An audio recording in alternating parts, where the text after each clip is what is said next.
Kisah Nabi Muhammad Sallallahu Alaihi Wasallam. Haji Wada bagian 3. Perjalanan menuju Mina dan Arafah. Selanjutnya Kamis pagi setelah salat subuh, tepatnya tanggal 8 Zulhijjah, Rasulullah dan kaum muslim bersiap akan berangkat menuju Mina. Dan di hari itu dikenal juga sebagai hari Tarwiyah. Tarwiyah yang artinya adalah menyiapkan air minum. Karena ketika itu, daerah Mina adalah daerah yang kering dan tidak adanya sumber air. Sehingga kaum muslim pun menyiapkan perbekalan air minum dan dipikulkan di atas unta-unta mereka. Maka disebutlah sebagai hari Tarwiyah. Perjalanan menuju Mina pun dilakukan setelah Rasulullah selesai melaksanakan sholat duha. Dan para sahabat serta keluarga Rasul yang telah bertahalul umrah, kini mereka pun kembali berikhram untuk ihram haji dari tempat mereka masing-masing. Kemudian setibanya di Mina, Rasulullah dan kaum muslim mengqashar sholat fardu tanpa menjamaknya, dan mereka pun beristirahat di sana semalam. Lalu di keesokan paginya, pada hari Jumat tanggal 9 Zulhijjah, perjalanan pun kembali dilanjutkan menuju Padang Arafah. Rombongan kaum muslim bertalbiyah secara berulang selama perjalanan tersebut.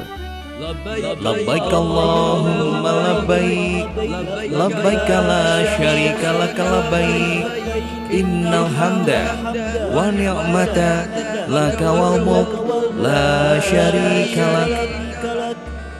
Ketika telah tiba di Arafah, Rasulullah dan keluarga beliau pun berkemah di sebuah wilayah Arafah yang dikenal dengan nama Namirah.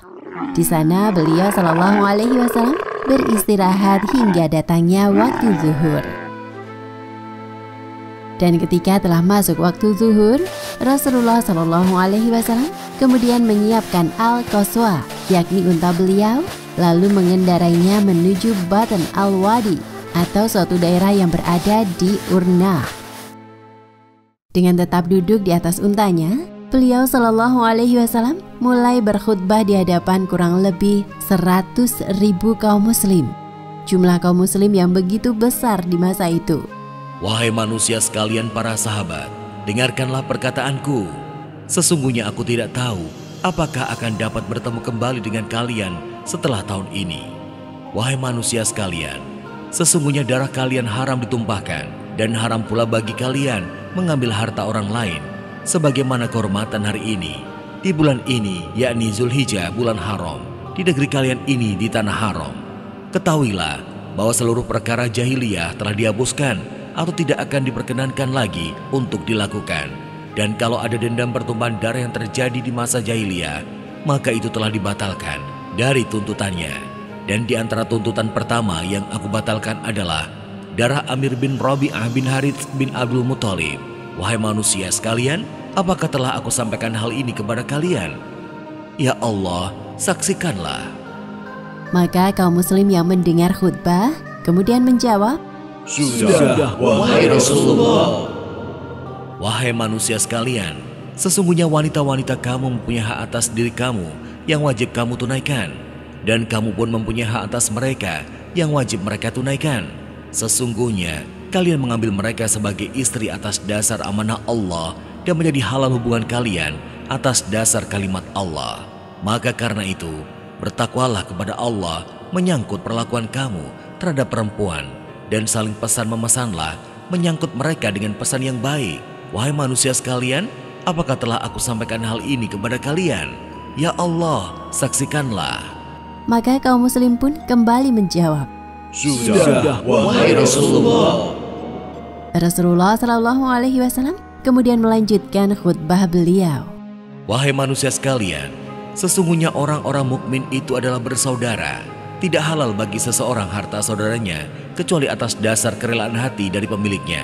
Maka janganlah kamu semua berpaling menjadi kafir, saling bunuh-membunuh sesudahku. Dan sesungguhnya aku telah meninggalkan sesuatu yang bila kamu berpegang teguh dengan keduanya, kalian tidak akan tersesat, yaitu Al-Quran dan Sunnah Rasulnya. Wahai manusia sekalian, apakah telah aku sampaikan hal ini kepada kalian? Ya Allah, saksikanlah.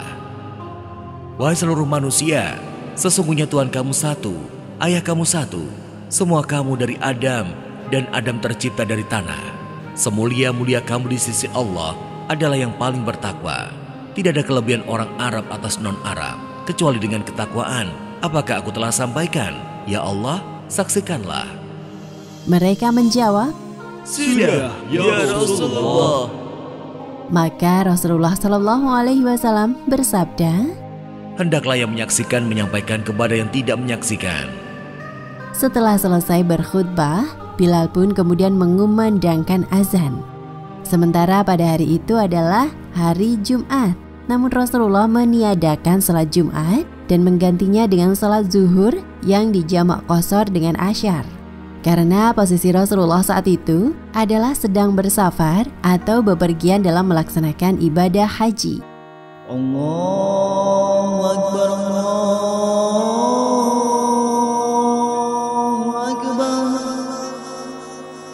Rasulullah SAW kemudian menaiki untanya Al-Qaswa dan menuju ke tempat wukuf.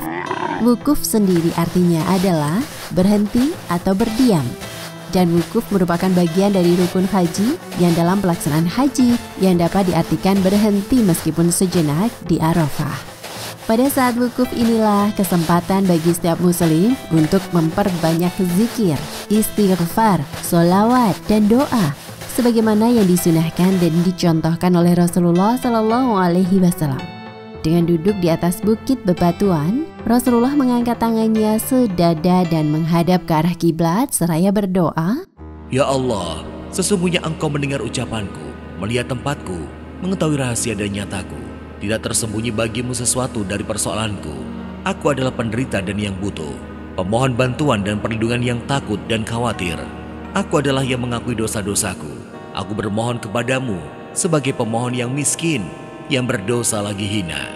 Aku bermohon kepadamu sebagai pemohon yang takut lagi buta, yang tunduk dirinya, yang berlindang air matanya dan lemah jasadnya, tak kuasa demi Engkau ya Allah. Janganlah jadikan aku, wahai Tuhanku, kecewa dengan doaku. Jadilah bagiku yang maha pengasih, maha penyayang, wahai yang terbaik dimintai dan yang terbaik pemberi. Demikian kisah Haji Wada bagian 3. Kita dapat menyaksikan dan belajar bersama tentang bagaimana Islam begitu menjunjung tinggi hak-hak asasi manusia, terutama dalam perkara haramnya pertumpahan darah dan pelarangan mengambil harta orang lain tanpa izin dari pemiliknya. Kemudian terkhusus juga dalam hal memuliakan kaum perempuan yang wajib dibela. Wallahu a'lam bishawab.